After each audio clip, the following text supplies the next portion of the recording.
Oh my gosh, I read so many books this month. None of them business books, but quite a few of them books about how we live and be in this world. Welcome to Explore Your Enthusiasm, episode 214 with me, Tara Swiger. Today I am sharing what I read in June.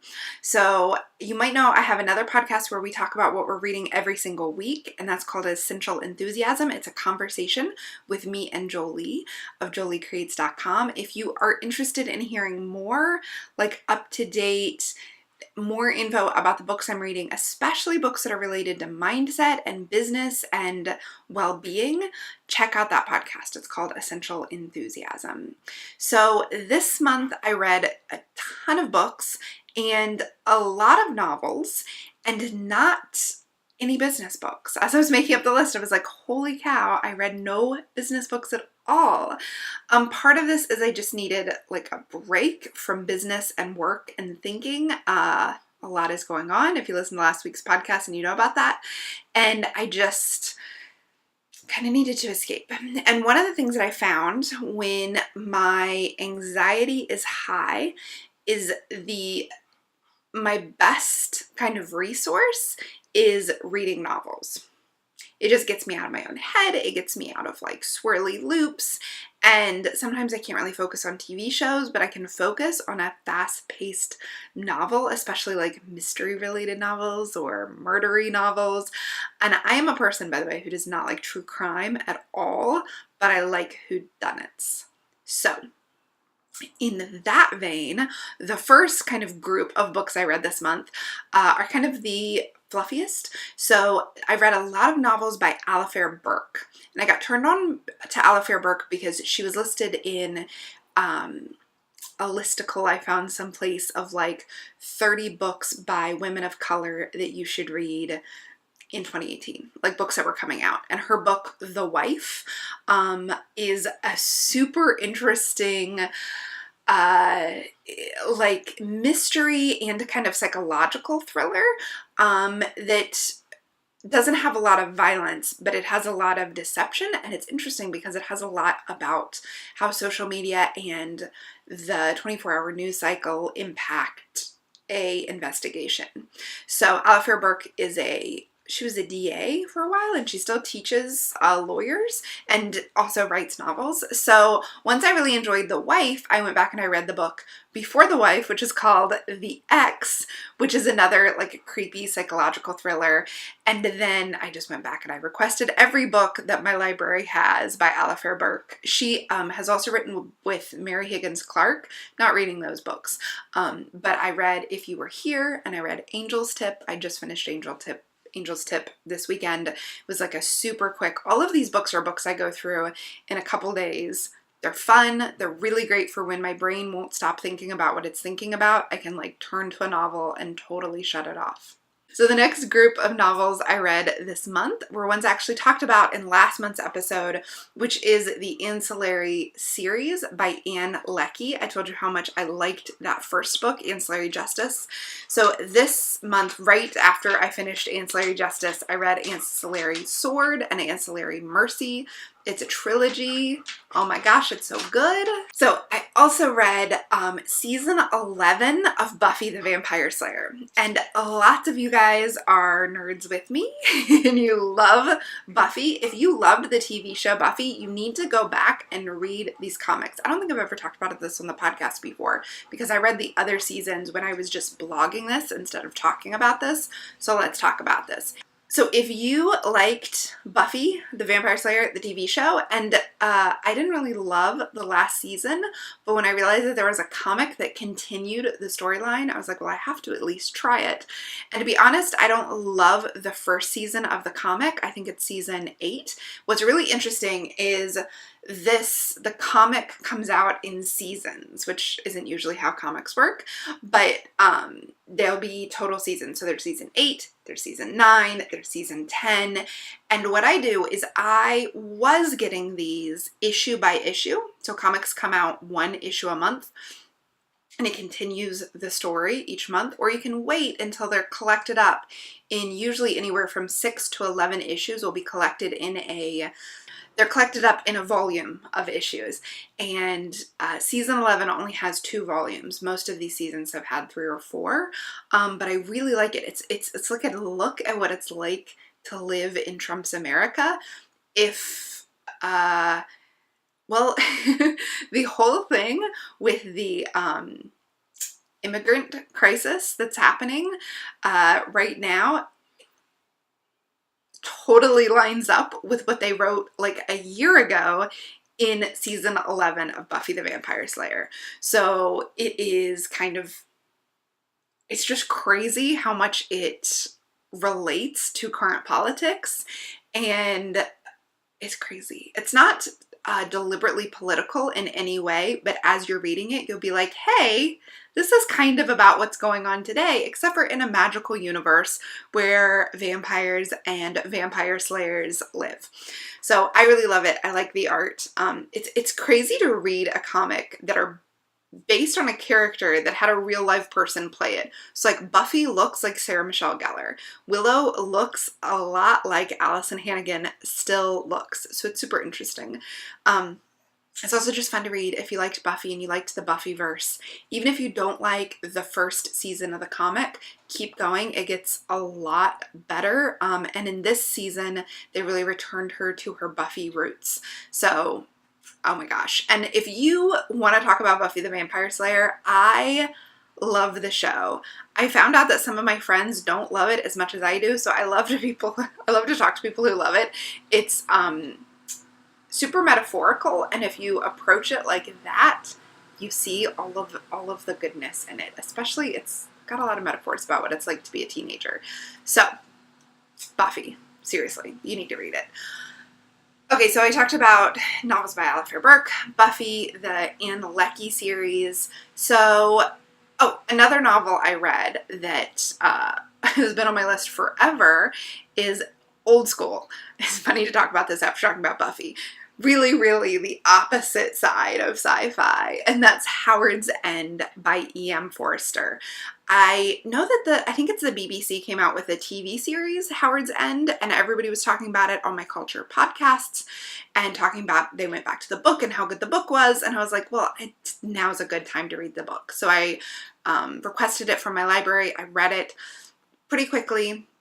I loved it. It reminded me of Jane Austen in that you think you're reading a book that's over 100 years old, so it would be hard to read, like the language would be difficult or complex, or the societal norms are so different, but it's not. It's easy to read. It's funny. The characters are hilarious. One of the main female characters kind of understands that men, because the culture and societal expectations like expect her to be stupid, and so she kind of plays on that. Like she kind of uses it to her advantage in a lot of ways, which is funny because it's written by a man. You wouldn't expect him to be so aware of the ways that she is frankly oppressed and uses the expectations of the men around her to get what she wants. So it's interesting. That's only a small part of the story of Howard's End, but I enjoyed it. So the next book is a novel that is like far beyond what I've ever read in a novel, and that is the book Dietland. So Dietland has a cover that looks like it's going to be chick lit. It's got a name like Dietland. It is not the kind of novel I would normally read, except for on the cover, there's a quote by somebody who's blurbing it that says it's radical and subversive, and it totally is.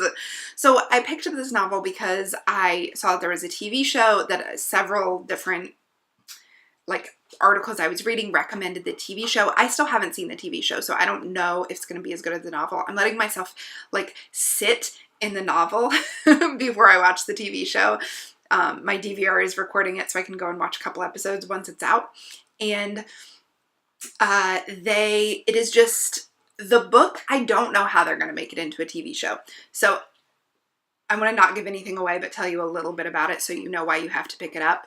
It's got the name Dietland because it is all about the the beliefs perpetuated by the media about women's bodies and about what women's bodies should look like. So it kind of addresses it all and subverts it all in some really interesting ways, both through the characters that the protagonist meets, the books that she reads, and her own realizations about her life and how she's been letting the media images and the kind of the patriarchy tell her what she should believe about her own body. And she has a total awakening and enlightenment, and at the same time, really subversive terrorist activity is going on to overthrow the patriarchy. And she's not directly related in that, but you just like read it as like news stories in between her chapters. So I don't know how they're going to do that in the TV show, or if they could even possibly do a TV show that does what the novel does and talks about what the novel talks about. It is so good. I super, super recommend this novel. If you are at all interested in issues of self-approval, approving of yourself no matter what you look like, if you are interested in how the systematic way that the world has made us believe that women's bodies are only valuable if they look a certain way, if you're interested in kind of escaping that or overthrowing it or just opting out of it in your own life, I totally recommend you read the book Dietland. I just liked it so much. It's by Sarai Walker, and it's great. Go pick it up. You can get it at your library. And the next book I read that I want to talk about is, it's funny because it is by someone who owns a site that is specifically a lifestyle site for women, Rachel Hollis. It's called Girl Wash Your Face, and I talk more about it on the Essential Enthusiasm podcast a couple weeks ago in the episode about diversity. I compare it, which is it's full of lessons that I agree with, but that I've read elsewhere, and it's not that different from other books that I've read that are in the vein of like, you can do this, stand up, dust your stuff off, wash your face, get back out there, you go girl, kind of self-helpy books. And I contrast it to Lovey Jai's book, I'm Judging You. So I talk about both of those in an episode of Essential Enthusiasm. I'll link up in the show notes. But that's Girl Wash Your Face by Rachel Hollis. It was like, okay. I'm not totally recommending it. I think it was on Kindle Unlimited is why I downloaded it. But it's really interesting compared to Dietland because Rachel Hollis definitely talks about not believing that your worth is tied up in your body, but she also runs a website that is about a lifestyle site for women. So it's an interesting contrast to Dietland, which is kind of like overthrow everything that tells you need to be better in order to be a worthy woman. And I also read the book The Lucky Few by Heather Avis. This is a book that is just a kind of memoir of how a family came to be, how Heather's family came to be. Her kids are still really young. You can follow them on Instagram and see her adorable family at The Lucky Few Official. So the book just came out, I think, in the last year. It's about her family as it is now. She adopted all three of her children. Her first daughter, Macy, has Down syndrome, and her second daughter is a different race than Heather and her husband. And then her third child is a boy, August, who's like so adorable, and he also has Down syndrome. And I picked this book up because Jay and I, as you know, are fostering with the hope of adopting, and I thought that her story was foster care, but she went through private adoption and international adoption. But we are, you can't find a lot of stories about parenting a child with Down syndrome, and that's something we're open to because Jay has family members who have Down syndrome. We know what it's like. We are like familiar with what it's like to have somebody like that in your family. I was going to say what it's like to parent somebody like that. Obviously we don't, but we are reading stories about it because it's something we're open to. So that's why I read The Lucky Few. It's very sweet. It's a very, she talks about her faith in God and how that's guided her journey quite a bit. So that's The Lucky Few by Heather Avis. And then the book that was the most earth-shattering is, earth-shattering, is that the right word? It's like, it's intense, When They Call You a Terrorist, a Black Lives Matter memoir by Patrice Kahn Colors. Everybody needs to read this book, especially if you don't understand what the Black Lives Movement is about, the Black Lives Matter movement is about, if you don't understand what people are talking about when they talk about systematic racism and systematic white supremacy, the way that Black communities are treated differently by the police.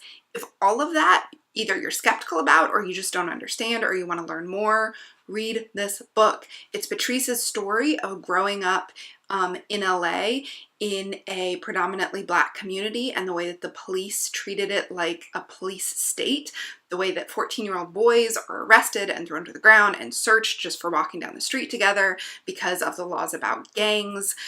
Kind of means that any group of boys that are together you can treat as if they're a gang. She talks all about that. She talks about incarceration. She also talks about mental health issues and getting help for mental health. And then it's the story of her childhood, and then it's also the story of how they founded the Black Lives Matter movement and what goes into that and what inspired it and how that has been shaped. And it came out, I think, about a year ago, so it's pretty current in how they explained it. I believe the election is in like the last chapter or two, so it's mostly pre-2016. It's a book that seriously I think everybody should read.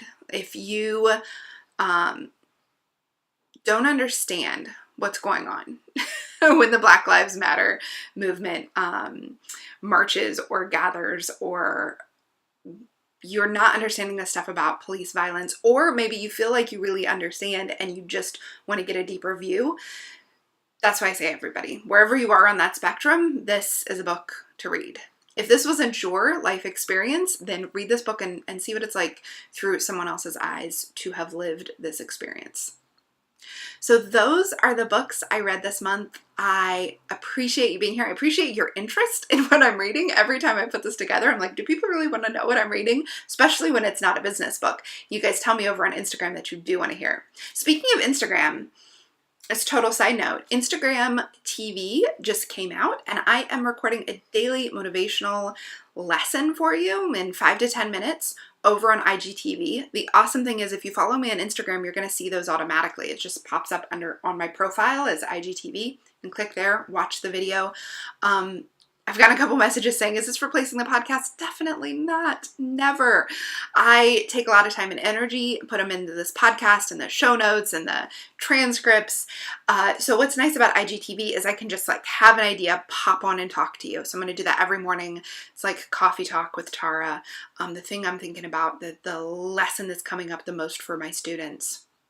So make sure you're following me over on Instagram. I'm Tara Swiger on Instagram. And on my Essential Enthusiasm account, I'm doing a tip on how to use an essential oil most mornings. Right now we're talking about oils for mood. So anxious feelings, sad feelings, tired, exhaustion, all of those mood and emotion oils is what we're talking about over on the Essential Enthusiasm IGTV. I think in order to watch them, you just need to download the IGTV app and make sure you're following me so you can see them. I'll keep sharing the books that I'm reading as I'm reading it in Instagram stories, and here on this podcast, I'll round them up and go deeper every month, just like we did. So I'd love to hear from you. I'd love to know what you're reading. Take a picture of what you're reading and tag it Explore Your Enthusiasm. Post it on your Instagram and I will be sure to see it. Thank you so much for reading along with me. Thank you for listening. Have an enthusiastic day.